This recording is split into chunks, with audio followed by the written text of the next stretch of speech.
We're rocking and rolling. We got RJ Lamont in the building once again, man. Yes, sir. The motherfucking returning guest. I was supposed to be here every week, but For sure.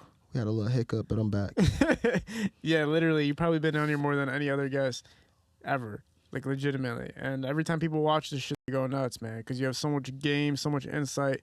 One of the most experienced artists, producers from the game itself, from the game of hip-hop itself, but particularly Detroit music, bro. And we were just talking about how you had a little bit of a tour and you're still working with Baby Tron and everything like that, man. Kind of talk about what you guys have been up to lately. The last 2 shows I did with Baby Tron is we did Rolling Loud, New York. Mm-hmm. Crazy. Yeah. Crazy. I love that. That was lit. The only thing, it was too cold. That was the only thing about it. It was way too cold. So I didn't bring a coat. That was the dumbest thing I could do. I didn't know how cold New York was. I got to go to Times Square though, and I got to ride the subway. Never rode a subway in my life. I got to ride the subway, so that was kind of lit. Is it creepy as it looks like on posts when people post about being on the subway? Is it creepy and like weird kind of, or is it actually dope? Kinda, but it's different. So one time when I got on the subway, I was standing there, fucking, looking like a lick, bro. So fucking like 5-6 dudes surround me and shit, just randomly as hell. Just 5-6 dudes surround me. I'm like, oh my god, this is gonna end bad. I know how this ends.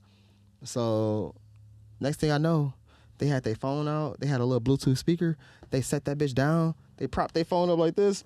Started getting sturdy, bro. I'm like, bro, this is only something that would happen in New York. This will never happen in Detroit like this. They started getting sturdy, bro. They started getting sturdy so crazy that I jumped at it and started getting sturdy. That's crazy as fuck. Yeah. Then we got on the subway. Yeah, it was kind of lit. Yeah, man. Then after that, we recently we did Lyrical Lemonade's 9-year anniversary. Mm-hmm. That was turned. Talk about that experience, and I know you got a relationship now with Cole Bennett, man. That's like one of the idols of filmmakers and videographers. Talk about connecting with him, bro. Connecting with Cole Bennett was crazy. This time it was even crazier because like I got to actually go to Lyrical Lemonade. Mm. So when I actually went to Lyrical Lemonade, they got this basketball court. Yeah, I seen that video. Yeah. No, you ain't seen the real video. So the real video, I played a whole 3-on-3 game. So I've never played basketball. When I say I'm the worst. I suck at sports. When I was younger and it was time to play sports, I would be the dude that had just played the music for y'all while y'all playing sports type shit. But so, bro, I played 3 full-blown 3-on-3 games, bro. I sweated like I was Jordan or D Rose or something. Like, man, it was weird. I was like, bro, I don't know if I'm gonna ever come back to Lyrical Lemonade. I'm about to hoop. Yeah. Yeah. They said I had Hall of Fame dimers though. Like I was dishing them. So you were just a passer. You couldn't do nothing else really. Man, this the thing. I knew I couldn't shoot, but no one else knew I couldn't shoot. So I would just pump fake and just throw no looks. But you know how to pump fake, but you don't know how to shoot. It's like you worked on half of the ability. You didn't get the full release down and shit like that. No. That's why you seen the video when I shot the shot, hit the fucking I'm like watching that clip. I'm like, man, but that shit looks fucking, man. Can you believe what Cole Bennett has accomplished? Like, god damn, bro. From being just like a local videographer to taking it to this point where you're running like these little mini festivals and stuff like that. Like, come on, man. Oh no, Cole Bennett's on the level. He has his own Air Force Ones. Yeah, bro. He got his own Lemonade. He got his own. He's on a whole nother level. That's like a whole nother level. He's the biggest music video director as far as name that there is, right? Like, you can't think of anybody bigger than him. I don't know, but I don't know them, but I know him, so I'm going to say yeah. Yeah, no, there isn't. They're literally legit. And he invited me back. He said I come back anytime because he had a studio in there. He said I come in there and make beats. He was already like, he kind of was familiar with the beats I had made. So it was dope. I ain't going to lie, it was dope linking up with Cole Bennett. Yeah. This second time was better because it was like, oh, like, I don't know, like, I meet a lot of people, but like, when they be like, what up, RJ? I'd be like, oh, this motherfucker really remember me. Mm-hmm. So that. No, I was just talking to you about that. I'm like shocked that you don't realize that. Like, if Cole Bennett didn't know or like recognize you a second time, that'd be like not knowing who so many prominent people in the hip hop industry are. Like, of course, Cole Bennett's gonna know who the fuck RJ Lamont is. Sometimes, like for a minute, I'm like thinking, like, does RJ not know who RJ is? Like, that's kind of what I'm thinking sometimes when I'm talking to you. Like, you don't realize like how substantial you are to the game. Yeah, that's a big thing. Yeah, that's what I've been coming to the realization of, like, what I am, what I do, what I've been around, all that. Because it's like, nah, I don't be realizing when I just feel like I'm just working. Like, I don't know. I just feel like I just live in my own world, and if you know me, you know me. If you don't, you don't. But no, it is crazy. I fanned out. I get it. I shouldn't be fanning out. People should know who the fuck I am. I ain't gonna lie. Yeah, man, for sure. Now talk about a little bit about you and Baby Tron, the touring a little bit, man. Talking about the experiences there. You know what I'm saying? This is huge. This guy's blowing up from Detroit. You know what I'm saying? And everybody's showing so much love to Baby Tron right now. Like, out of nowhere, not out of nowhere, but like you didn't see it coming. I don't think a lot of people seen it coming to this degree. of how big he really got. I can answer that question, but hold on. No, the Baby Tron situation is crazy. He got like a little cult following, so it's crazy. It's like, But over 500,000 followers on Instagram is even more than a cult, right? Like, I seen comments on his page that said stuff like, when I heard this Baby Tron verse, my house got destroyed by a hurricane, but for somehow I figured out a way to rebuild it by hand because Baby Tron is that good, or his verse was that great, or some shit. I'm like, what the fuck?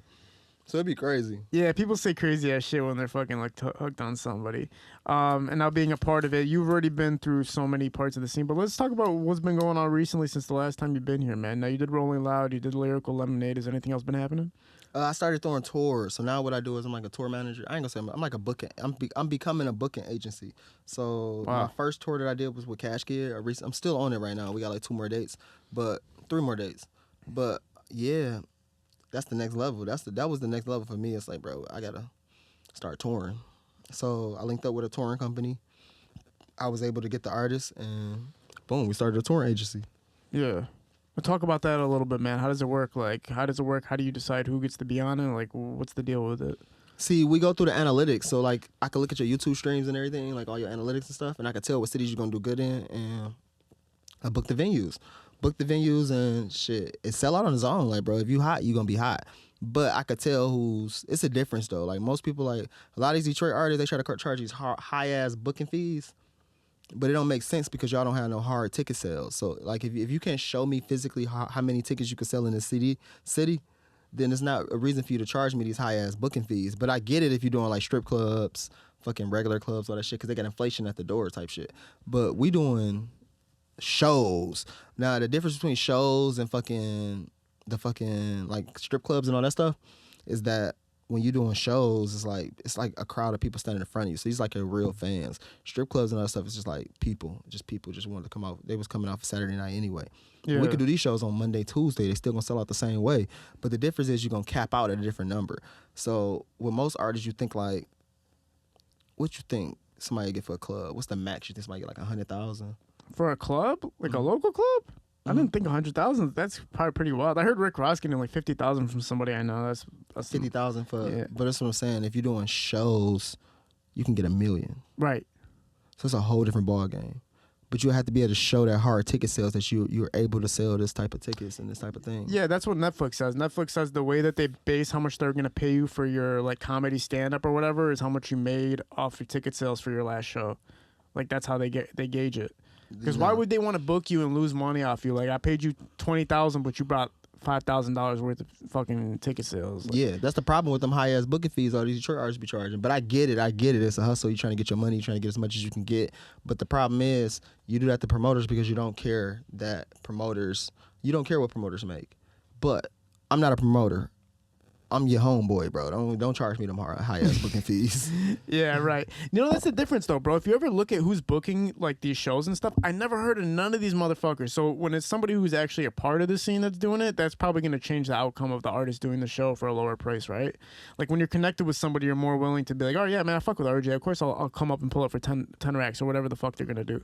But a lot of these events I'm noticing are run by people like are not even a part of the scene. Some of them are from different cities. Some of them just know the business and they can just, hey, here's an event coming up next week, pull up, and then they book all these artists and that's it. Like, yeah, because it is a business. It's literally just a business at that point. But I get it. But that's what I'm saying. I linked up with the company I linked up with from Sacramento. They didn't even know about Midwest music till I started like kicking it with them and stuff. Mm-hmm. Shout out High Tolerance. High Tolerance, shout y'all out. Okay. But yeah, so I linked up with a company and like they didn't even really know about Midwest stuff. So it's like they just booking events and just having trust and faith in me. They just know, like, man, I don't know how the fuck they know, but they know. But yeah, they have somebody like you know the scene, right? And now it's going to be better for you, like I said, because everybody knows who the fuck you are. So you got all your boys plugged in already. Like, you know, it's going to be easier for you to be able to do this. Now, how many have you done so far? I just did my first one. My first one was with Cash Kid, and then I'm about to do my second and my third at the same time. How'd it go? What was the turnout like? We had 3 sellouts and 1 half sold. Oh, cool. So no, yes, it went crazy. Yeah, that's cool stuff. Oakland was crazy. LA was good. The only thing that happened with the one that was like a half turnout is because it was like the power went out at the venue. So by the time everyone showed up, it was only half full type stuff because we didn't know we was actually gonna do the event. So that was like an unfortunate circumstance. But they rebooked us, so we're gonna redo that show. Yeah, and we're gonna sell it out. So far, so it's been a good experience so far. Obviously, selling out 3 full shows and then almost a 4th one. Yeah, it's been good. It's really just been more so just teaching me the game, like learning like the ins and outs of the business part, because it makes sense. Some of the stuff makes sense more now than it didn't, and it's like people just see artists and all they see is chains and money, but yeah, someone got to pay for all that stuff. Basically, What do you mean? I got to pay for it now. Oh. So I know where the money going and how much all this stuff is going on. Now, the booking, like, how does it, like, so none of it comes out of your money somehow, like, to do this stuff? Like, it's not invested and you're just the name behind it, which is giving you this recognition? Like, you're actually paying for these shows to happen? Oh, no, I'm actually paying for this. Oh, yeah, that's crazy as fuck. So this is a big investment, man. Yeah. Like, yeah. No, this is like a real big investment. That's why it's like, it got to flow. It has to work. There's no way that it can't work. It's like, I could be spending this money on my daughter. Yeah, right on, man. That's but I would rather do this than what I was doing, because it's like... Well, yeah, you were like, so DJing a lot. I was DJing locally, like everywhere DJing locally. Yeah. But with this, I still open up for the artists. So before the artists even come out, I go on. So I'm still DJing, but it's like I'm getting to do a different city every day. More people is getting to know who I am, reaching more people versus just like working at the local strip club in Detroit. There's no touring really going on here. These artists been hot forever, but even if they haven't figured it out, nigga, I figured it out. So it's like, yeah, I could put every Detroit artist on tour, like everyone, and I can get them whatever they want, like whatever your booking price is, I can get it for you, bro. And I get you fucking 5-6 cities, and you'll do them in 6 days, so you'll make all your money in 6 days. Like I do see where you're coming from. It's like, yeah, that's why I'm trying to link up with this touring company, because that's what's next. All Detroit artists need to be touring. They don't need to be doing shows around Michigan. They need to be doing shows around the world. People around the world listen to Detroit music. Yeah, man, yeah. What else has been going on? So you got the touring going on, and is anything else been new? I'm about to do more with my artistry. I'm trying to get a deal. Well, I know I'm about to get a deal, but so I'm about to level up, become more. I'm about to get the push like I'm a DJ Khaled a little bit more. Just get people to basically just get more investments into me. How did you decide to make this decision? Was it something that was brought up to your attention, or were you kind of? No, I just felt like I was wasting time. Like, what am I waiting for? It's like, do it now. Like, we getting older every day. Do it now. Like, it's time. Like, this is what it is. So yeah, at that point, I just literally go to the head of labels and ask them, like, shit, do you want to take on this project? And most of them say yeah. So I got a couple meetings coming up this week. Yeah, man. Not waiting on nobody to give me a handout or anything. Just think about what you've done, bro. Like, how many millions and millions and millions of streams you've accumulated. How many millions of streams do you think you've accumulated with all the artists you work with? Oh, over 200 million. For sure. Yeah. Way over 200 million. Yeah. So it's probably even more than that for real. But yeah, like 200, probably way more than that, RJ, for real. If you really think about it, bro. But that's what I do by myself. I'm going to show you what I do by myself just on my artistry. No, for sure over 200 million. Yeah, bro. I know 2 songs that hit 100 million. Yeah, what are we talking about right now? It's probably over 500,000 for sure. Like, even with just my artistry, this is what I do. Oh, shit. Now I got to update the app. You can't see it right now. Okay, for sure. Well, no, but yeah, bro, you definitely have with all the artists you worked with and produced beats for, if you count all the streams added up, it has to be over 500 million streams. It has to be, bro. Like, come on, man. There's no way that it's not. Yeah, it was for sure. With Scuba alone, you probably did like 200, something like that. Yeah, with just Scuba alone, it's like bro, you probably did some crazy. No, you know what's crazy? I was just when I thought about it, all I was thinking about was like top songs, and I'm like, okay, within the top songs, I know it's about 200 million. But then when you get all the extra songs, it's like, bro, at one point in time, I had over 1,000 songs out in 1 year. Yeah, you were prolific as fuck, bro. You were releasing music. Everybody needed an RJ beat at one point. Like, everybody needed to be on RJ shit. I mean, yeah. Do you feel like, did you take a seat back a little bit as far as making beats versus DJing? Like, were you producing less beats at a certain point or anything like that? I always been doing both, like a DJ and a producer and all that stuff. So it's like, sometimes I just want to be a DJ, sometimes I just want to be a producer. But it's kind of hard to do both. Nowadays it's a little bit easier, but it's kind of hard to do both. One, because like when I be DJing, you kind of just playing popular songs. So they go hand in hand. But like when you DJ at like local clubs, you're playing like popular songs. So my mind kind of don't be in the right spot to just make beats. Versus when I'm like making beats, it's like I'm making the music that's about to come out. So you making stuff that people ain't heard yet. So you kind of it throw my brain off when I be trying to do both. I ain't gonna lie. When you were going through your most prolific time, when you were producing so many beats at once, were you DJing less, or was that just like a hot time for you? I was DJing on the weekends, but when I would DJ, I would just play all my own music. Yeah. That's fucking hilarious. Yeah, man. My whole point is like, yeah, you're right though. Like you're saying that the level of responsibility that you want, that DJ Khaled type of figure, like it should have been anyway. You just didn't take that role just because you weren't even thinking about it. You were just working. You're DJing, you're making beats, you're working with artists, you're collaborating. You're not thinking about, okay, I want to get that DJ Khaled stature. Let me take it to the next level by working with a label or something like that. Even though you could have at that time too. No, I didn't know what I had. I was just trying to work, so I wasn't even paying attention to what was going on. I'm just daily working, and I'm just like, I had a goal in my head of what I wanted to hit, so it was like just focus on that more so than like I never cared about fame. That's like the biggest thing. Like I never cared about fame. Like fame just, I still don't care about fame. That's why you look at me and you don't know nothing about me, because I'd rather for you to find out about it than me to just tell you. But yeah, it's time now. Yeah, for sure. With all the credentials you have, of course, it's like, what the fuck else do you need to do to get to that level? Like, throughout that time, man, through accumulating these views, your head's just down. You're just working. You're not even thinking about how big your name's getting, everything like that. Social media was a huge thing for you, obviously, because people would, RJ's always tripping. It wasn't just a saying. It was because when people watched your shit, it's like you were doing something nuts like every fucking time, or something wild was happening. So you were one of those producers that got to build his name off of his personality, not just the beats and stuff like that. Am I the only? Shit. DJ Khaled's pretty up there for sure. I'm talking about just like in Detroit? Yeah. Who else was able to build an image with their face? Damn. Maybe you are the only one. What about DJs? It's like one or two DJs, but not that I know of that I'm like paying attention to, where I'm like, damn, what the hell did he just do? It's crazy, ain't it? Yeah. How did it happen? I don't know. I was just trying to work. You were working, but you were also like, the personality was very vibrant and energetic, right? Yeah, I could say that. It's just because I always had good energy and stuff. It's like I always knew who I was. Like I just knew who I was. I live in my world, and I know what I bring to the table, and I knew what I wanted. So none of the other shit mattered. But yeah, I built the brand, bro. You could say RJ always tripping is damn near like Walmart or Pepsi. You don't even know what I look like, but you know that.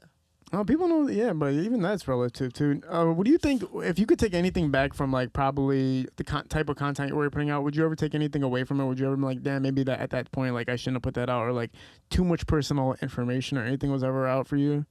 Nope. Because my daddy told me, if you a fucking man, bro, whatever you fucking say, just stand on it. Even if you're wrong, you can go back and be like, oh, don't even say, no, stand on whatever you did. Yeah.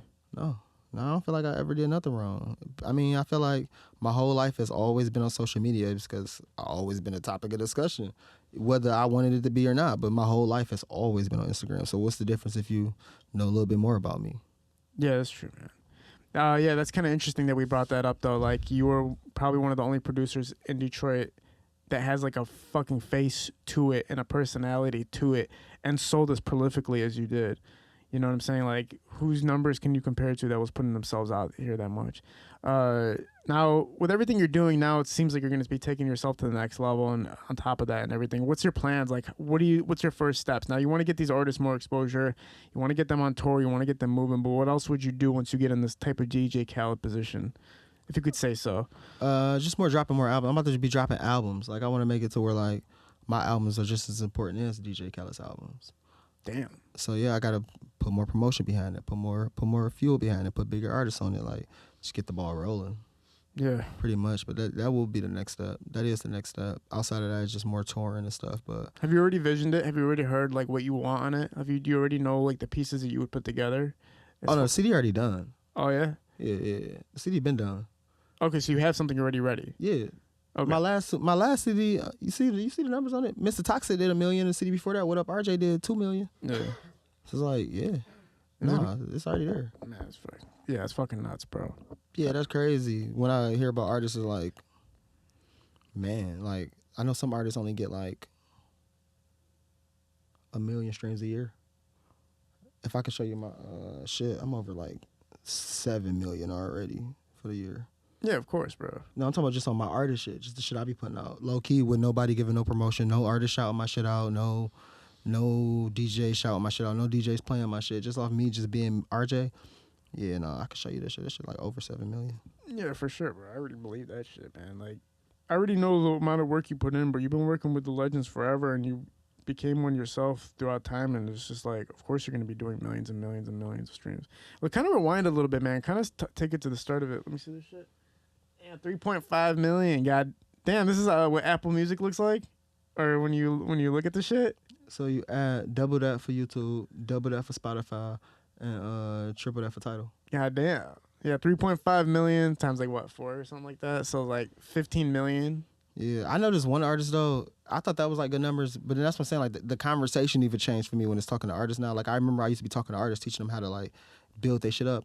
Bro, one of my friends is about to close in on 100 million streams this year. Damn. Right, bruh. He was like, bruh, the conversation is different at that point. Yeah, but you're not a rapper. It's like, you know what I'm saying, bro? It's kind of like a little bit different, you know? I feel like if you focused in and honed in on that, which you obviously that's not your thing, you would figure out how to get to 100 million. That's the thing people got to remember. Rappers' numbers are completely different from every other category of whatever the fuck you're doing. If you're a director, don't expect to get the same amount of engagement as a rapper. If you're a fucking producer, don't expect to get the same amount of engagement as a rapper. Rappers are their own world of engagement, man. You know what I'm saying? To a extent, I mean, don't my numbers look better than most of the rappers you know? Yeah, but I'm just saying, like, you I'm can't not a rapper. Yeah, that's what I'm saying. That's why it's legendary. I was just talking to DJ Midnight. I was like, RJ Lamont is the closest to a rapper that's not a rapper that there is. You know what I'm saying? I told him to start DJing. I think you did tell me that. Yes, bro. Yeah. Look, he came. He had his best friend or something told him to He was like, I want to be a DJ. He was like, well, go meet RJ. Yeah. He came to me, bro. Literally, just genuine. He was genuine, bro. He walked up to me, bought me a shot. We started kicking it. He came like 3 or 4 times. We were just kicking it. He never said nothing about DJing. Never. We were just kicking it. We became real cool friends. And he was like, bro, I think I want to start DJing. I'm like, bro, go for it. Yeah. Go for it. And then every time I see him, it's still the same vibes. I see him, bro. He pull up, give me a couple of shots, and then like, cause he DJ for Sada. Yeah. So I see him all the time because I made a lot of them beats. But as soon as he come out, first couple Sada songs, always an RJ beat. Like, so that's where I said like the relationship kind of come into play. It's like shit. The first Sada song will always be an RJ always tripping. It's like, bro, we just got that love for each other. Oh yeah, for sure, man. That's how I got hip to you in the first place when I started listening to Scoob's drops with all your names on the tag in the beginning and shit like that, man. And obviously, you guys built a relationship from the pretty roughly from the beginning, right? Like you guys, like from kids. Yeah, so you guys knew each other for a long ass fucking time, like 17 years or something like that. And then seeing him become again another, global sensation. He had that whole lot of choppers which took off and everything like that. And Preston just went gold. Yeah, Preston went gold. Yeah, man, which is fucking nuts, right, man? Yeah, that's fucking crazy. Preston didn't go gold. You probably have his most beats, don't you? I could say like if you go like I got some of his top songs. Yeah. I haven't done a lot of recent stuff, but I got a lot of the top songs. So what was that? Was that the most time you were seeing your numbers rise at that point when you were working with him? Like, was that like the biggest leap that you took at that for your career at the time? Well, wait, no, to an extent, I will. No, yes. The Sada checks are great, bro. I wouldn't, boy, yes, I would say like he got all my top stuff, but yeah, that's why I fucking text him every day, like, bro, I fucking appreciate you, bro. Like, bro, we worked on one CD, bro, but yeah, but I mean, I did so much other shit. It was just like even when that situation happened, it was like me and my baby mama had just separated, and I had just was like trying to figure life out, and I had opened up a studio. He was my first client, and he was like, I don't want nothing for free. I'm gonna pay for everything. I was just happy to hear somebody say that they'd pay me for some studio time at the time. Paid me for the studio time, bro. We made classics, bro. Classics. Changed my life. What was like the first songs that you guys were recording? Bro, we did all those songs the first day. Which ones? Bro, the first day, bro. The first day. Listen. That's what's so fucking crazy, bro. The day before, look, he came the day before, we did Weird. First we did Weird. That was with Band Gang and Sada. We did Weird. The next day, we did Dumbass, Honest, and bitch, you gonna do what I say. That one. Boom. The day after that, I didn't make that beat though, because that was June made that beat. But I recorded all these songs. The next day, we did LLYG, Pressin', and one of them Jose beats. Matumbo. Yeah. So in 2 days, bro, we made hits, made classics. That's kind of weird. Aren't those like all different feels of songs, like completely too? Like Preston is not even close to the feels of those other songs. Like they had like a whole different bop to it, kind of, right? Like, man, we'd be in the studio here just be like, RJ, put on another beat, put on another beat, put on another beat, put on another beat. But then like once I did that one day with him in the studio, I knew like, okay, the night before, I need to make a bunch of beats because he's gonna keep saying put on another beat. Like just keep making beats because you don't know how we might do 10 songs, but you better have some beats. And when you ain't got no beats, he's just gonna pull up other beats. He got beat, like you just gotta keep working. Like he spent his time like if he got 8 hours in the studio, he's rapping for 8 hours. Yeah. So that taught me. He taught me that work ethic. Like when I'm in the studio, like that time set apart is just for that. Like it ain't for texting. It ain't for. It's like going to work 9 to 5. Yeah. Yeah. You kept your head in it and just like did what needs to be done at that moment. Yeah. It's a lot of work. Cause like if he's focused on making all these songs, you got to be focused. So when he's like start over, don't be on your phone texting. Like pay attention. Right. Pay attention. When he's dancing in the studio, don't be dancing with him. Be ready for him to be like, okay, put on another beat. Yeah. Like work. Like you're here to work. You're not here to bullshit around. Like you could bullshit around after we get done working. Right on. Yeah, right on. And then you guys came out with all these hits within a couple days, which is fucking crazy. Because I don't think a lot of people know that. That's like that all came from like one specific time. Man, it happened so quick. I couldn't even like wrap my head around it. It happened so quick. Was that the same studio I pulled up to take those photos that one time a long ass time ago? It was Collective. Yeah, it's inside of Collective, right? Yeah. When I had that back room. Yeah. That's I had just got it the day before or a couple days before. What the fuck? I had just got it. That's the weirdest shit I ever heard in my life. It looked like you were comfortable as hell working in there.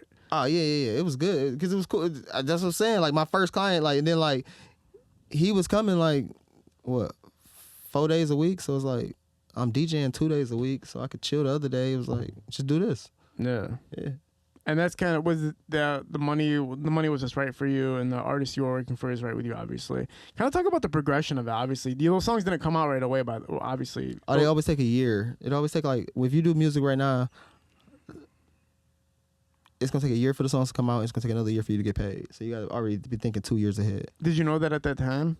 Yeah, bro, I've been doing music forever. My business has always been right. That's the difference between me and all these other producers. I ain't the producer. Like I don't have to make a beat every day because my business was right in the beginning.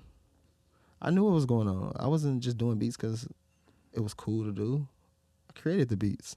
Yeah, you've been doing this shit forever. It's not that I'm forgetting. It's just kind of like the timings of when I noticed you. It's kind of when I think about it. Like I'm just remembering 2016. Oh yeah, 2016 is whatever I say. 2015 is Dex Osama. 2014 is Lifestyle. Yeah. So 2016, yeah, whatever I say. Even those songs, like when we did those songs, bruh, it was too many people recording at the Band Gang studio. So fucking Lonnie Big Brother brought Lonnie to my crib to record with me. 2 weeks later, bro, I'm telling you, bro, we made all those songs. First of all, we made all those songs. We made that whole CD within that week, but that whole CD, Talk That Shit, we made that in 1 day, bro. We made Anti, the CD. We made Anti. As soon as he came over, he had all the songs, all the beats and stuff. We made Anti. Then he was like, we need to drop a mixtape before we drop Anti. So I'm like, all right, bet. So he come over one day, and I had to DJ. Had to go DJ, bro. So the first song, he say, RJ, make a beat, bro. We made Bandman Anthem. After that, we make Talk That Shit. And after that, I had to go to work, bro. So I go to work, come back home 2 a.m, we do Where I'm From. Then after that, I just had some beats on my laptop. The next morning, bro, after I got back from the strip club, bro, we made Whatever I Say. All the songs in 1 day, 24 hours, made a CD that just changed the whole game. Changed the game for everybody, like everybody. I'm talking about everybody that ever wanted to do music in Michigan, period. That CD changed the game because that's when the deals started coming right after that for everybody. So you feel like that was the biggest impact that you had at that time? Bro, that's the biggest impact on Detroit, period, besides First Day Out. Period. First Day Out was big, but First Day Out wouldn't have been First Day Out without that CD. That CD got everybody deals. Everybody deals. Empire didn't come to Detroit till that deal because we drove out there. We drove out there. Well, let's rewind. Hold on. Let's, because you got to remember, like, I'm not, this is like all new kind of information. Like, I don't know the fucking history of it, and I don't think a lot of people know the history of it, and you're a part of this history, right? Let's kind of rewind to that. Let's start from the beginning of that. Talk about the beginning process of this impact and the beginning process of the collaboration that we're talking about right now. Just rewind it and start from the beginning of it. How it came together in the first place, how you guys decided to work together. I had a studio at Greenfield Plaza, and it was called the Green Room. I painted it green, and we'd smoke weed in there. It was the only room in Greenfield Plaza you could smoke weed in, type shit. So we had the Green Room, and then my mans brought Band Gang to my attention. He was like, these my Calico. Calico brought Band Gang to my attention, because, you know, Calico says RJ always tripping. Yeah. So Calico brought Band Gang to my attention, and when he said, he was like, bro, you need to go fuck with them. I met Pay Will. When I met Pay Will, he got me high for the first time in my life. And he got me so fucking high that when the manager of Band Gang started. So yeah, he brought me to when Calico brought Band Gang to my attention. Okay. When Calico brought Band Gang to my attention, because Calico said RJ always tripping, so I already knew Calico, like, growing up. So when he brought Band Gang to my attention, I went to meet Pay Will. When I met Pay Will got me high for the first time. The first time I ever smoked weed, like, ever. Bruh, he was like 13. I was already a grown man. He got me high for the first time, and he got me so high that when the manager started talking to me, all I heard was, whoa, whoa, whoa, whoa, whoa. I'm like, bro, what the fuck is going on right now?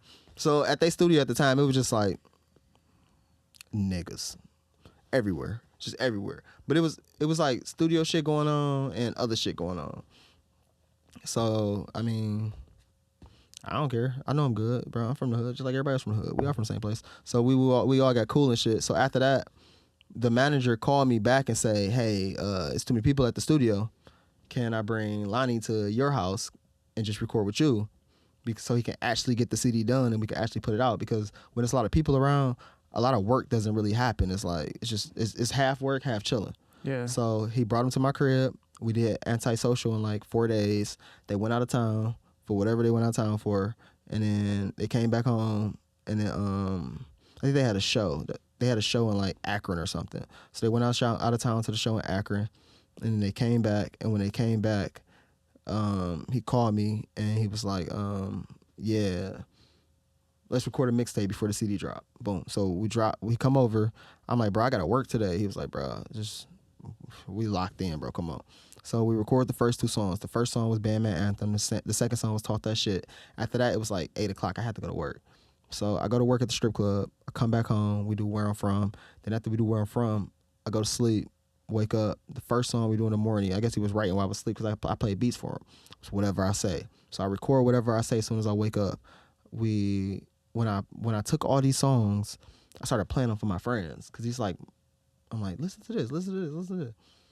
Everybody and their mama said that shit was terrible. And they didn't know what he was saying or like just all this other shit. And I'm just like, what the fuck? So 2 weeks later, this was the hottest shit ever. Like ever. Like it was on everybody's Instagram. It was going crazy, bro. I'm like, bro, that's why I can't take people's opinion when they hear music. Whenever people hear the music, they always gonna look into the negative in it. But you can't tell somebody what's in their head wasn't great. Like he knew in his head those songs was great.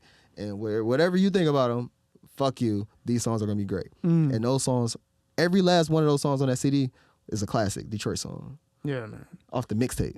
Yeah. Before the album. And then after that, shit went up. Shit went up after that. Everybody got deals. Empire fucking came around. Everybody got deals. Everybody got deals after that. That shit changed the whole landscape. It went from trying to get YouTube checks to... Then after that, you know, around 2016, that's when streaming came around. 2016, 2017.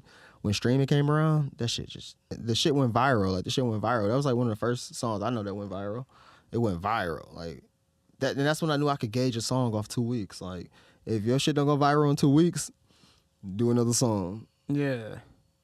Yeah. But yeah, after that, no. We drove out there. We drove from Detroit to Oakland. We drove out there to fucking meet Empire. What was it like? What was the encounter like? What was the conversation like? At that point, I wasn't really... I was just there. You weren't involved in it? No, I wasn't really involved in it, but they gave me I kind of got grandfathered into everything. like, cause I was just there. So I got grandfathered into everything. So I never had to know, cause it was like I could personally call Ghazi, like, type shit. Yeah, right. Like, hey Ghazi, can you do this for me? He's just gonna do it. Like, Well, so talk about, like, that's obviously substantial, right? Did anything before that give you those same type of vibes where, like, you had done something so successful in the city? Well, talk about anything what you had done before that point, even that was near substantial or even something relevant to you. Def on Me. When I had Dex Osama, all that Dex Osama stuff. Mm. So Dex, he went to my high school, but he was a little bit younger than me. And he, I used to make these dumb videos on like Facebook where I'd be dancing and stuff. And they used to like the videos and stuff. So when we got a little bit older, his best friend was like, hey, give my man's Dex a beat. Like, bro, we've been fucking with you since we've been kids type shit. And just give him one beat and see what he gonna do with it. I just sent him a beat. Def on Me blew up. That shit blew up so quick. That shit blew up like in front of my face. Like, Yeah. like I was like, what the fuck? Like that shit blew up in 2 weeks. 2 weeks. But then you gotta think about before that, you even gotta think about like lifestyle. Like, nah, even before that. Like, remember I was doing all the Team Eastside shit. So like the Team Man, Eastside. start from the top then, man. At this point, because goddamn, I feel like we're going backwards. Let's start from the top of that. When did you break into the scene? As far as like, okay, what was the first project that broke you into the scene? First of all, bro, if you want to be technical, I created the scene. It wasn't no scene before I was doing the scene. So, and it's all facts, because it's like you gotta think like from when I was in high school, it was me and Dame was in the same class. I got a car and Dame will put me in this. Dame, I pick up Dame, and we'll go over Meech's crib, and me, Dame, and Meech in the studio making beats. We'd take him to the barbershop where we used to have a studio in the back where John Boy was recording, PZ, Buddy Montana, everybody was back there. So, I mean, that's before Detroit music, but Detroit music wasn't really getting out here at that point. Like, it was just us just rapping and stuff. Like, everybody just chilling, rapping. Then, fucking, by the time I went to college, that's what happened. I went to college. When I went off to college, I came back home. But I only came back home because I met YG, bro. When I met YG, he had this song out called Tooted and Booted. And I was like, bro, the only reason this nigga is famous is because he's from California. So I was like, bro, I'm about to just go back home and do what he doing. So I came back home and I started DJing and shit. So when I started DJing, my friends was already Team Eastside. Like, Team Eastside was just starting to form and stuff. So it was already my friends. Like, if you look in the original Team Eastside picture, I'm in the picture. So how did I want to make a name for myself as a DJ? Play Detroit music. That's the only thing I can think of, because everybody here can scratch. These DJs here can scratch their ass off. I'm like, shit, I'm gonna just play all the Detroit music. So I would get all the new Team Eastside songs and just play those in the club and shit. This before Detroit music was even getting played. So I started from there, just playing they shit. Then the first song we popped off was Eastside Niggas Fucking Westside Bitches. After that, nigga, it was up. Like, after that song came out, that's when you could finally hear a Detroit song in the club. Before that, you couldn't even hear a Detroit song in the club. So at the Eastside Niggas Fucking Westside Bitches, that's when we started doing all the Team Eastside shit. We dropped Welcome to Our Side and all that shit. And I was the DJ in the club playing all the shit. Shit, it just kept going from there. So the shit was already lit. Because you were showcasing this Team Eastside's music, it was kind of like seeding in, like, yo, this wave is coming here now. Like, we're doing this now. Like, well, from my point of view, I wanted to be a DJ, and I had to figure out a way to make a name for myself. So I would just play all my homeboys' music. Boom. That's all I'm playing. Like, and then, like, before that, when I said I was gonna be a DJ, I was like, bro, I was a producer, and I was like, nobody's buying my beats. So how do I get people to buy my beats? Well, I'm gonna just become a DJ, and I'm not gonna play your music if I didn't make it. Boom. So that's where the shit even started. But I started DJing all the hottest clubs. Everything that ever popped off, I was the DJ. So, but at the same time, I was still making beats.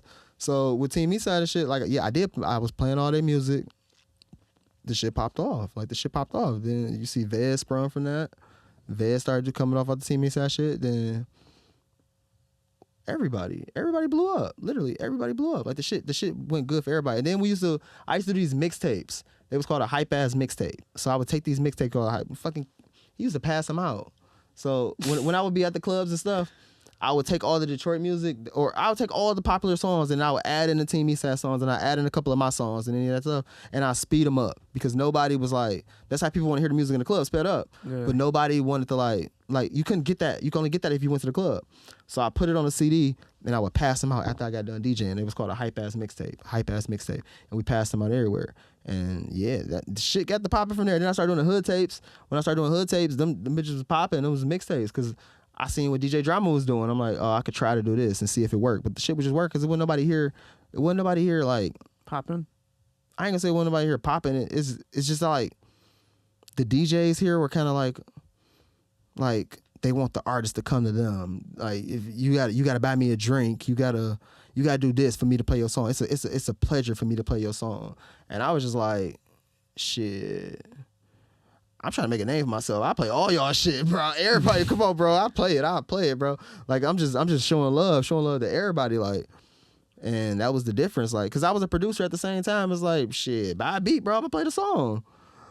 And it changed the game, cause now you can't go to a club and hear nothing but Detroit music, bro. And they shame me, bro. All the DJs in the city, bro. Every DJ in Detroit know I am talking about him. If you are older than me, you know I'm talking about you.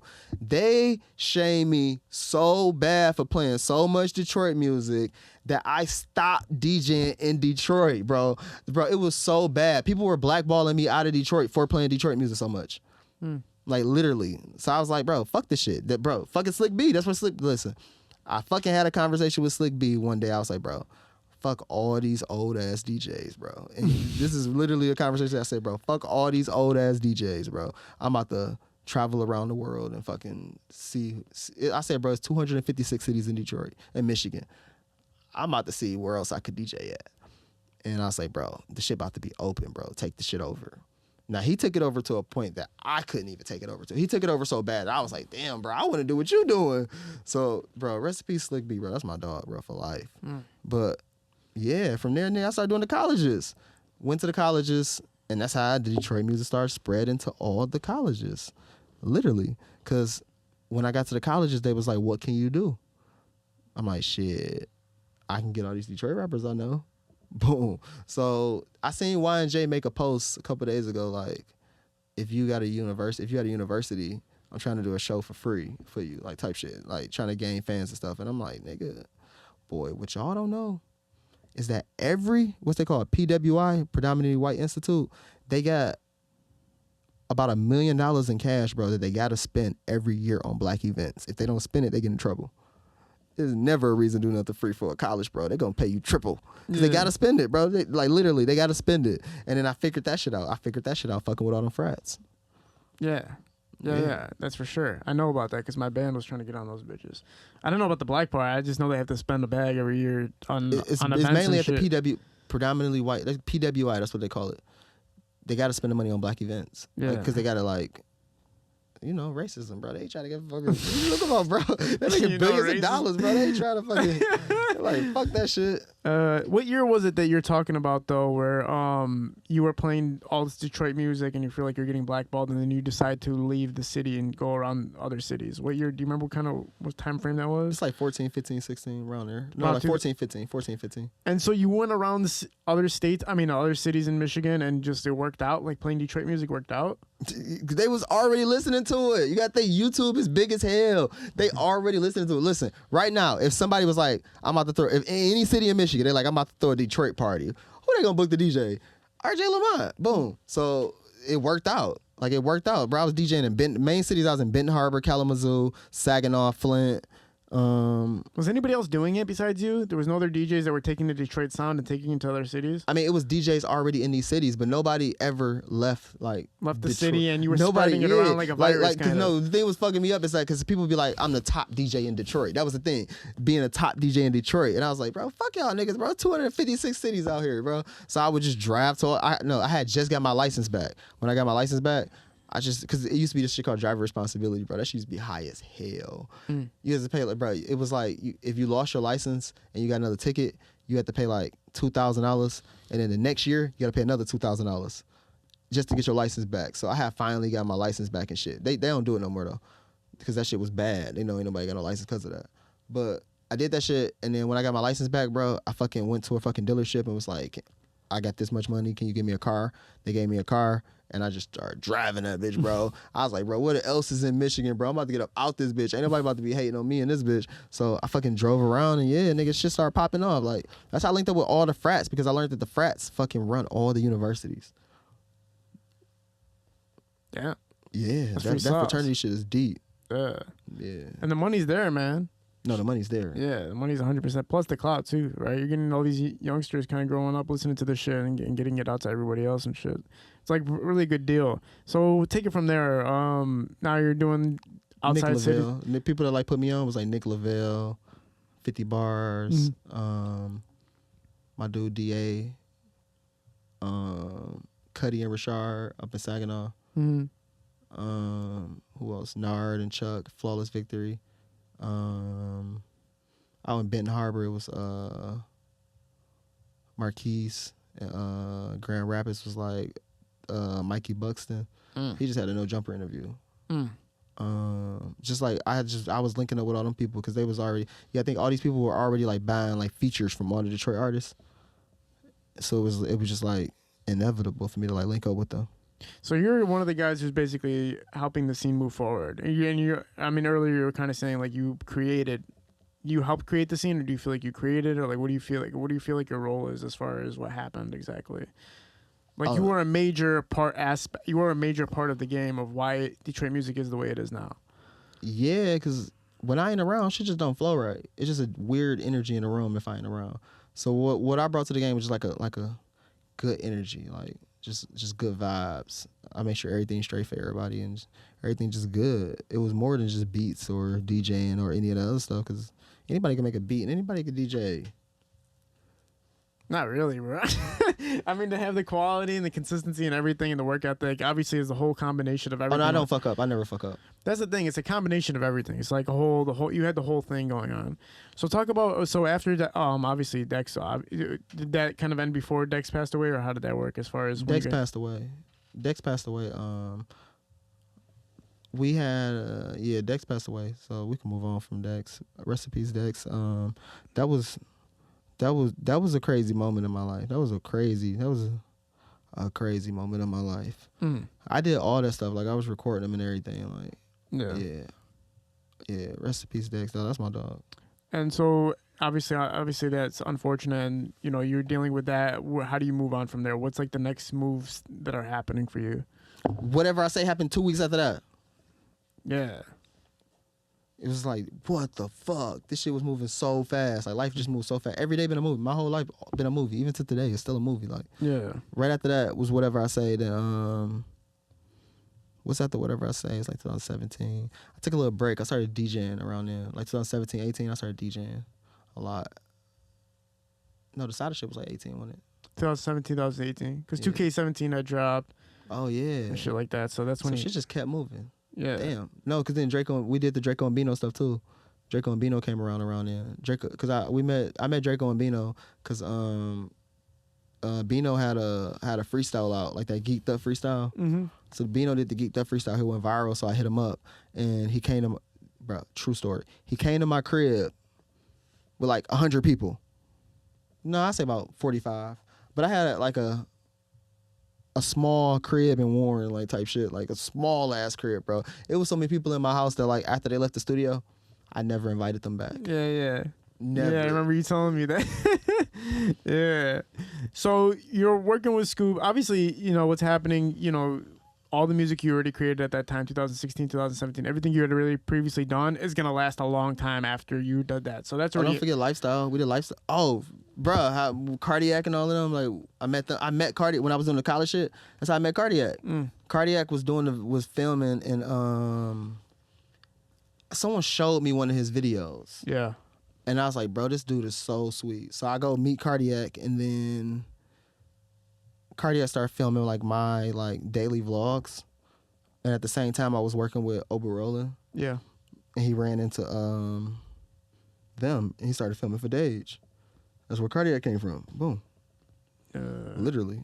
So you helped facilitate his career? Nah, I was just like, I just need somebody to film my shit, and if you come across a plug, bro, just take it. Yeah, right on. boom, out of here. Yeah, for sure. He's going. But I met him. He was at Western when I was doing the promoting shit. We're in the artists. He was filming our events. But he was cold. He was cold, bro. I never seen nobody that cold in my life. I literally drove around Kalamazoo looking for him. Like, bro, please film for me. Yeah, that's crazy as fuck. But now, we did Lifestyle. Open Rolling, bro. I feel like Lifestyle changed Detroit. That's the song that changed Detroit. Because you never heard like before Lifestyle, it was like only like Eminem type Detroit rap that was like all that type of, you know, that backpack rap. yeah. So like backpack rap was like big around then. When Lifestyle came out, that was like one of the first like regular Detroit songs to get played on the radio, like all day long. Like hood Detroit songs. After that, it was up, man. Anybody could do it now. How do you think you developed the sounds and like everything that do you think it's all natural? It's because you accumulated all these different sounds and know all these different people that you're able to constantly create these legendary tracks and these beats? Like, how do you think it all came together, like, to this point where you're just constantly like hitting it like every fucking time? I talk to people, and that's what's crazy, because I talk to people and they be like, bro, these are like once in a lifetime opportunities. Like how are you, like, what are you thinking about? And it's like, I don't know. I was just trying to like go to work that day and like make something and I need to realize. That's one thing I do need to realize. Like, bro, like, yeah, these beats are like legendary. Like, but yeah, I was always looking at it like, shit, he's about to pay me for studio time. He about to pay me for a beat. I'm about to go to work. Yeah. But now I kind of look at it like, yeah, like, I don't know how I do it. When you're making the beat, it's just like it's all some type of visualization and audio process just happens where you naturally know, like, okay, this is gonna make it sound better. This is gonna bring this. This is gonna bring that. But you're also like, from an outside perspective, it's like, wow, he's actually changing the sound, and a bunch of other producers are gonna start using these sounds and using these methods and putting the songs together this way that he's doing it. That's what fucked me up, because like once, like, I took a break around like 18 to like kind of nowish. I started feeling like everybody else's beats was better than mine. So like I would bring like new producers into the room, like, dang, how you make your drum sound like that? How you do this? How you do that? But my people around me had to make me realize, like, bro, they're trying to do what you're doing. Exactly, like, I'm like, bro, but all this happened so fast. It was like I never got a chance to sit down and learn how to make beats. Like how someone was like, oh, I studied Meech for years. Like, nah, I made a beat, and my first couple beats just started going crazy. Like even back when Willie J. Peso, bro, Willie J. Peso, the first beat you ever sold, right? He's still going. Yeah. See, he's still going. Everybody that came, that's another crazy thing. Everybody came around me blew up. Facts. Everybody blew up. Facts, bro. That's crazy as fuck. Now, when you're talking about the cardiac help, moving around with him and him encountering Dej Loaf and stuff like that, did you have a relationship with Dej, or was it just like kind of running across paths? You know what's crazy? I knew everybody on the label but Dej, because she was just, man, I don't even know enough about Dej Loaf to speak on her. I just know I knew Say It Ain't, because I'm still friends with everybody. Say It Ain't Tone. I knew Charlie. I knew Oba. Because I knew Oba because I was making beats for Oba. And yeah, I knew Oba. I knew everybody but Dej. I didn't know her, but well, I can't even speak on Dej. I never met her. Now, when you guys, let's get into the 2017, 2018 area. This is kind of when you're working with Sada more and Band Gang more. Yeah, the Band Gang shit was already on fire by then. Okay, so yeah, so that's like when Javar got out. We did like License and how can I stop? Like, talk about that. Talk about that whole. Let's get into that era now. Like this kind of, because if you really look at it, it's like your chapters are like get progressively crazier and crazier and crazier, and they all get stamped in history as far as the music that was produced. Like songs are still being listened to this day. So talk about this new era now. It's kind of like you're working with Sada. Sada's obviously blowing up. You're simultaneously blowing up with him and still managing with Bang Gang. Yeah, we that was around the time we did How Can I Stop? We did License. We did a Nulani CD. We did Mazo CDs. Yeah, we did that Band Gang CD. So the Band Gang CDs were still going crazy. That's when we did Weird. Then I started doing all the Sada shit. When I did the Sada shit, we did like that whole Red CD. That's when I met him, and I told you we because I grew up with him. Yeah. Like from like kids. Like we used to be in the same like promotional. Like we used to throw parties together when we was kids. So when he came back around, I met him, and then we did that Sada CD. After that Sada CD blew up. Talk about Red Whoop. Which Barty one? or Bounty? Barty or Bounty, right? Yeah. Barty or Brownie. And it's around the time he signed Skilla. And then I started working with Skilla more. But I knew Skilla already because Skilla used to record when Skilla was a kid, he used to record at my house. Really? Yeah, he used to be there. Like I remember Skilla used to record with me. So that's why even like now, like fucking with Skilla, because I fuck with Skilla now, doing all his shit now, doing all his recording. But yeah, I've been recording Skilla since he was a kid. So that's around the time. So when he got signed, even when he got signed with Sada, I was like, bro, I've been fucking with you. So when you say kid, what do you mean? Like, how far back are we going? Like, when he's like 14, 15, 16, something type like shit? 14. Really? Yeah. Damn, I thought Skilla started rapping like when he was later in his time. I didn't know. Bro, he was like young as hell. Like I used to throw showcases, and he used to win them every time. What? He's always been fire, bro. He used to win them. His name used to be Skills. No Before way. Skilla, then he switched up to Skilla, but it's just Skills. That's crazy as fuck. I did not know that he was rapping that young. That's crazy. You know who else used to rap? Who? Flex, DJ Flex. Yeah. He used to be a rapper too. Yeah. I used to promote his shit too. But nah, like Skilla, no, his shit, he was always that good. So even when I see him now, it's like, nigga, bro, I knew this was gonna happen. Like I Yeah. knew this was gonna happen. You knew this was gonna happen. Yeah. But So you're dealing with, he, Scoop signing with Skilla, you're making your phenomenal beats are obviously getting on all these tracks that are doing millions. So, I mean, if you look at it, he's probably the most prolific as far as reaching 1 million views per video on YouTube, right? As far as Sada. I'm pretty sure. oh, bro, that shit changed my life. Yeah. No. I was used to like make a song, sign up for the BMI. When the Sada shit came out, boy, I'm gonna be honest. At that point in my life, why do I have to keep working? It's over with. We're done. Just game over. Sit at the crib all day. Take care of your daughter. After that, it was like, shit, I'm only working because I want to work now. Like, cool. It was game over after that. Yeah. Because he's hitting millions and millions of views every fucking video, and he's doing like a video a week basically. And there was nobody else doing that, where you're dropping a video a week basically and getting like 1 million views every fucking time you drop, and just pretty much not stopping at that point. And then you made Barty or Bounty with him, and every single one of those songs took off pretty much. To this day, those still like some of his top songs. For sure. Yeah. On Apple Music, those songs are still up there, yeah. Even after dropping a whole lot of choppers, So like if what's the next goal? Like at that point, it's like, bro, you're done. Like, chill, sit back and chill. Yeah. Sit back and chill. You don't have to be in everybody's face no more. Like, Brandon was great. Bro, sit back and chill. Enjoy what you worked for. This is what you worked for. You worked your whole 20s for this. When you're creating Barty or Bounty, what's happening in the booth? Is it just like you guys are both just like, okay, work, all right, let's get the fuck out of here? Or is it like, does anything ever like change, or is it just like straight up like work, kick it for a second and just keep working? Like, Nah, I told you how you record, bro. No. If he say the session is from 8 to 1, okay, whatever you do before 8 is what you do. And whatever you do after 1 is what you do. But from 8 to 1, you need to be focused on this one person. If he's in the middle of the room dancing, you better be loading the next beat up. You better be fucking mixing down the vocals and all that stuff. Like, if he walk in the booth, you better be ready to record. You have to be recording at all times. Whenever he's there, you have to be recording at all times. Like, don't stop recording because you don't know what he gonna say. He might say something that he can't remember. So it was just. Did you ever help move the song in a certain direction, or were you just like, that's your job, this is my job, as far as making the beat, recording? Or no, he told me what I mean... Did you ever have input for him? Did you ever exchange input for each other as far as that? I felt like our chemistry was so good. He knew my beats was fire. He knew his vocals was fire. He knew exactly what to do with it. It was just like, put on another beat, RJ. Boom, he go in. Just long as I don't fuck up the recording, we was good. Just put on another beat. And when I say stop, and then like when he be like, stop. When he say go. Just like make sure you focus on him. Like don't be focused on the room, because there might be people in the room doing all type of shit.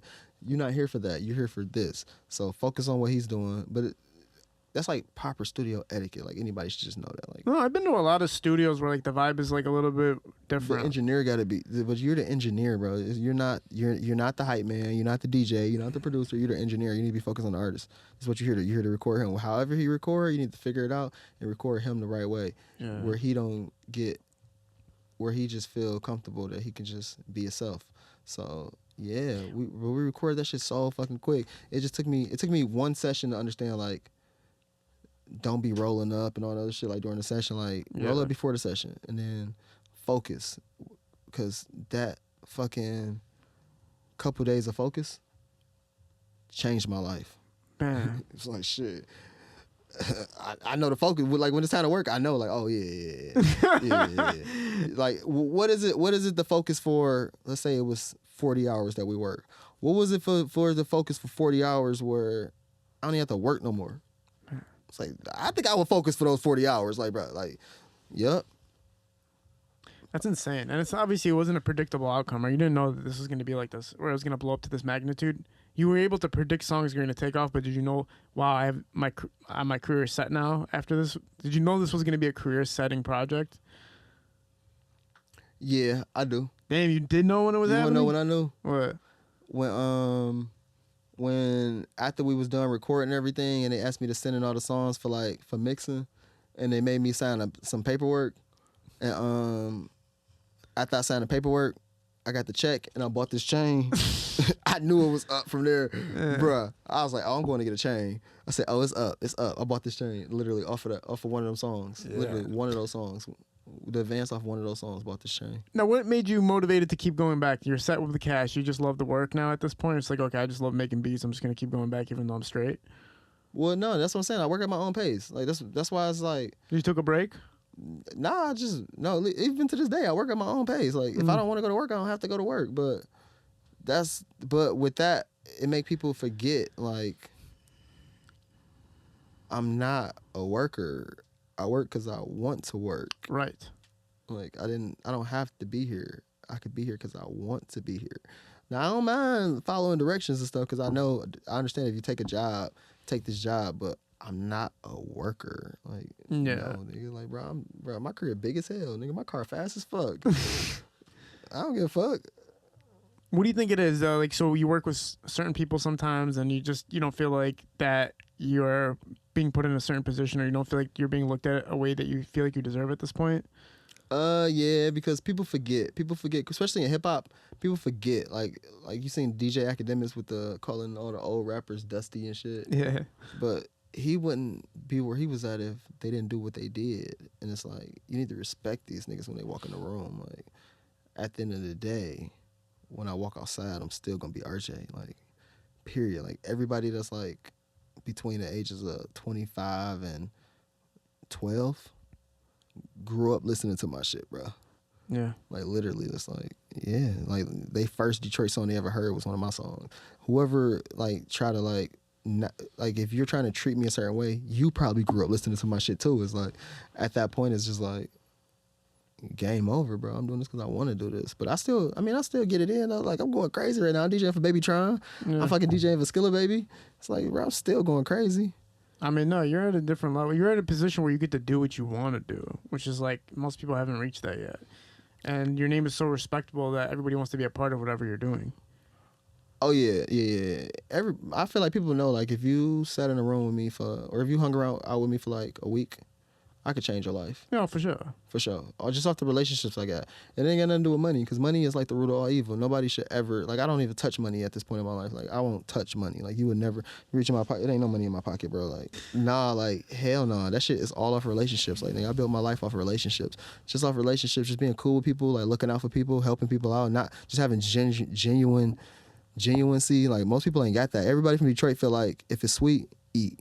But it's like, bro, that's stupid, bro. Like, that's stupid, bro. It's enough for all of us, bro. Like, bro, it's enough for everybody, bro. Just enjoy yourself. Yeah, when you're like an artist at the caliber that you're an artist, because I consider a producer an artist at the end of the day. It's like you're creating something at the end of the day. I don't give a fuck what we're talking about. But it's like, you're so prolific, you do so much, you've proven yourself. I mean, you've proven yourself and you've like went beyond that. It's like, what else can people say? You know, like, what the fuck can you say? You say you made it. You made it. I mean, at the end of the day, you fucking made it. So It's like, most people can't even think about that, or when they try to even get to that close, they can't even reach a quarter of where you reached yet. I mean, so, I don't know, whatever side that's on, that's crazy to me. I mean, maybe you're just undervaluing how people look at you to some degree. Maybe you're just not seeing it. Maybe you're focused on, like, something, like, on a smaller angle, but, like, generally speaking, 95% of Detroit's probably like, yeah, RJ's the one. Like, he made it. Like, he did it. But, you know, I mean, how do you gauge that? How do you, as a producer, gauge how many people are fucking with you? The only way to know is, like, what? Social media, and maybe if you walk out on stage, how many people say go crazy for you? And Bro, thousands. Exactly. So, every like, night. Yeah, so that's what I'm saying. It's like, where, you know, like, where else can you gauge it? Or bigger, higher status people wanted to fuck with you or not. Like, that's another thing. I'm pretty sure if you contacted anybody from Detroit to work with them, they would be like, yeah, let's work. To a extent, people try to, they don't respect the past. They just don't respect it to a extent. Like, if I contacted anybody, no. For real, you don't think so? To a extent, I mean, like, the top people, Yeah. yes. Detroit, yeah. Anybody that's not the top person, no. They treat it as if, like, you're a DJ or you're a producer or you're this or you're that, but it's like, no, nigga. So you think from the OGs to the younger generation is acting more like your status doesn't matter as much to them as compared to somebody who's been at the top of the game? Yeah, probably because I'm quiet and I get comfortable with people. That's fucking crazy, bro. I don't know. That's nuts, bro. Usually the younger ones are the ones like, holy shit, that's RJ. Like, yeah, of course we're gonna fucking work. Versus if it's an OG, it's like, man, RJ, we've been work, bro. Or like, I already got my own thing going on. Nah, they kind of think like they try to chase after the artist. That's the thing. They try to chase after the artist. It's like, yeah, okay, chase after the artist. It's gonna be a new high artist in 6 months. Yeah, man. Well, if you're gonna use social media as a way, as a tool of engagement, you haven't been keeping yourself as like you used to. Like, now you're more like. I took a break from social media because obvious reasons, but I took a break from social media because nothing positive has ever came out of my life from social media. Like, only thing it brought was like negative energy, and this is like, I didn't see the positive. Like I mean. People that I sell beats to, they call me. People, all my friends that want to see me, like, they call me. Like, I focus on real life, so I had to remember what made me great. That's why I took a break from social media. So, what made me great is making beats. So just. But it also might make you forget how much people fuck with you too, and keeping you relevant with the younger generation, because the younger generation only knows social media. Yeah, it's a social media thing. It's a social media thing for sure. Yeah, but that's like a crazy thing about like with like the younger generation. But I feel like that's crazy about because a lot of the younger generation they never like they never had the opportunity to be in front of people because they came up on the social media era. But you gotta think I'm way older, so like I know that like real life is more important than social media. Facts. It's way more important than social media. Facts. Social media is fake. It is, but at the same time, it's all these these younger generation everybody's using right now. It's like the number one fucking thing. When you're talking about Dex and stuff, you're talking about Bang Gang. This is like when social media is just becoming relevant, and you got to think about it. Social media kind of popped up at the same time they popped up, so it has to be relevant. I'm sure it was less coincidental that they popped off because the music was so great versus the fact that social media was giving them a platform to put their music on and shit like that. So that's a part of it too. You know what I'm saying? Yeah, it plays a big part, but that's what I'm saying. Like, that's my only thing. My only argument when people say social media and shit, it's like, bro, without social media, who knows if Detroit music would ever have had. But at the same time, like versus like me doing like crazy shit on Instagram, I get way more followers from putting out good music. Yeah, facts. But at the same time, that shit was legendary. Think about it. Remember what we said earlier? Why is there a face behind RJ Lamont and there's not face behind other producers? It's because you did that. You were pretty fucking. I was going crazy on Instagram. You were going nuts, bro. I used to cry laughing, man. When you were in the boat that one time, hanging off the back of it, I was crying. But that's just my life, like that's my real life. Like I'm telling you, my real life has been on social media my whole life, and that's probably why it seemed crazy because it's like now it's not on there. Like, what the fuck is RJ doing? But I'm still living the same life. I'm still turned. Facts. What's that one? Okay, keep that one running. We'll do a good 10 more. We'll cut out. One funny story, like, yeah, even me and you, like, your life is crazy as fuck, because even the one night me and you actually got to kick it when Project Boy Honcho and Sada Baby performed a few weeks ago, the way your energy is in the room is, like, fucking insane. Like, you got on stage, crowd, everybody's like surrounding you, reaching out to you, trying to touch you and shit like that, and you're just having fun, like pouring liquor, or you had a spray can or some shit. Fucking that whipped cream, I didn't even have liquor. Yeah, I you poured whipped whipped cream in bitches' mouths. Yeah, so RJ's out here, and these girls are just like coming up, yes, like whatever, and RJ's putting this fucking spray cream down their throats. And then he gives me the fucking spray can to do it to one of the girls, and I fucking sprayed her face. Bro, no. Bro. He's not telling the story right, bro. That's what happened, bro. No. First of all, it had to be this girl's birthday. I know it was, listen. So look, first I'm like, let Kid L get out, let him spray. Somebody's like, no, I'm not gonna do it. Somebody was like, no, I'm not gonna do it. Look, a girl in the back, it had to be her birthday because her makeup was flawless. I've never, bro, I knew her, it was her birthday.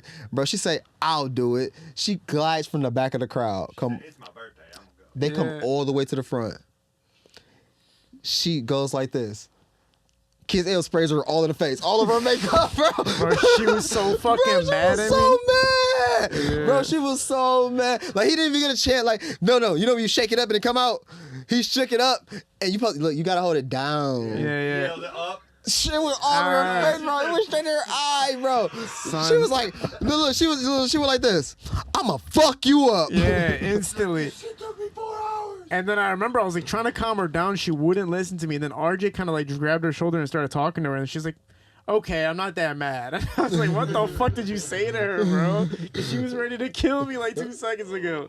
Bro, and then we fucking you know what I said to her? I said, bro, I was trying to let my mans get off, but you know RJ always tripping, bro. It's good. It's good, bro. She was good after that. Yeah, and then we're leaving, and then like a fucking pack of girls are like following you, or whatever. We have to go into the restaurant next door, and then like we have to you have to leave them behind for a minute, like that. You're like, yo, L, we got these girls. And I was like, what's happening? And then you disappeared, and I was like, what the fuck? Where'd this motherfucker go? You literally just disappeared, and I'm like, this motherfucker RJ just moves, bro. Like you literally just move. Like there's no stopping you.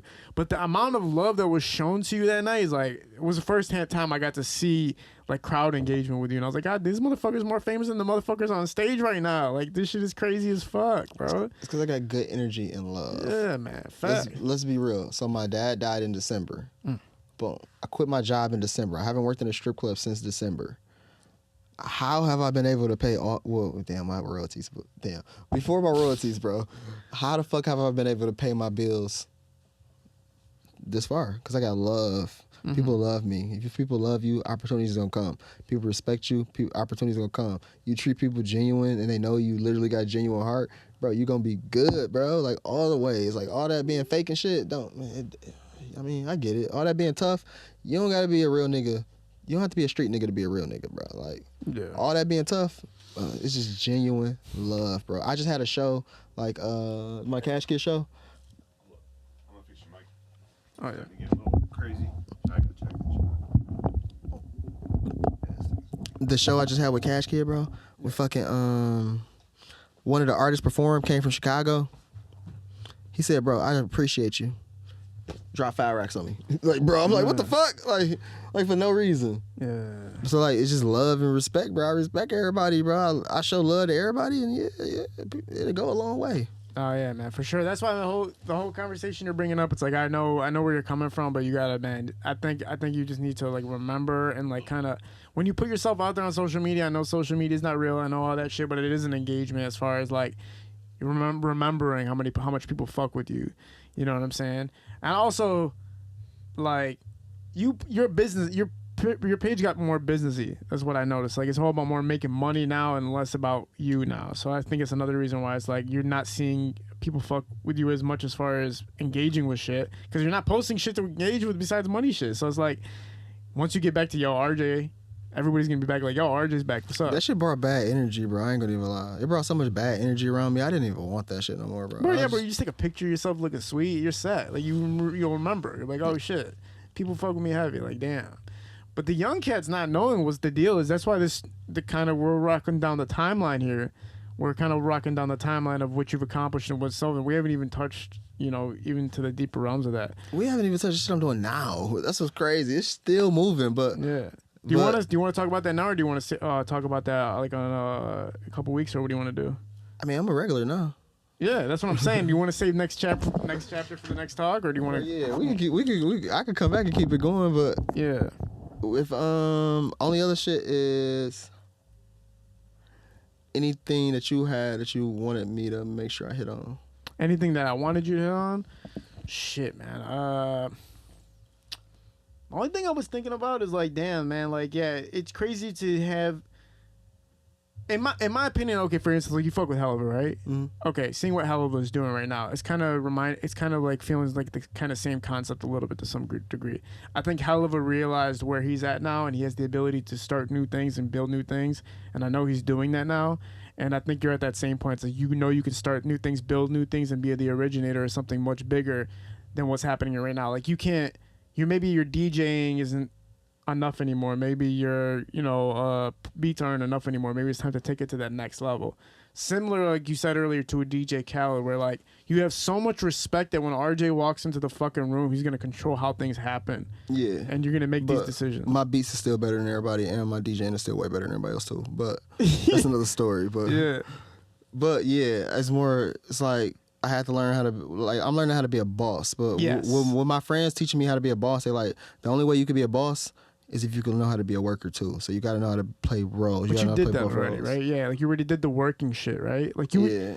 As far as like how much you've worked, bro? You've been working. Okay, so what? Since you've been working since what? 2014, probably a little earlier. Oh my god, bro! No. Producing and sound engineering.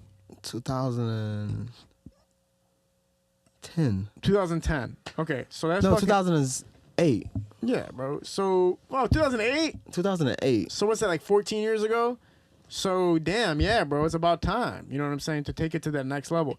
And I think what's interesting with what you're about to do is, first of all, not too many other people in Detroit can really do it. Like we said, like Helluva and a couple other producers maybe could do what you're about to do. There's very limited amount of motherfuckers that can do it. But realizing that you can do it is the important part. Realizing, like, wait, hold up, I'm RJ. I have these plugs. I have all the connections. I have this relationship with people. People fuck with me. It's time to take it to that level now. Yeah, it happened when I get that second life. I felt like it's no time to waste now. Take advantage of this shit. Yeah. Put my foot on these niggas' neck, bro. Like, bro, I sell out concerts by myself. Pretty much. Yeah, man. Yeah. Shit, RJ Lamont was in the building with us, man. He's still in the building with us. I don't know what the fuck I'm talking about. I think we're getting a little high here. But, yeah, man, it's good to have you as a regular. Need to have you in at least every couple weeks or every few weeks. Just come back and chat it up and continue from where we left off last time. We'll get back into the 2018 RJ to the 2022 RJ. Continue it from that point. Parallel Sound Studios, who hosts these productions for us. High Low Visual shoots these productions. We're out. Peace. That was fire.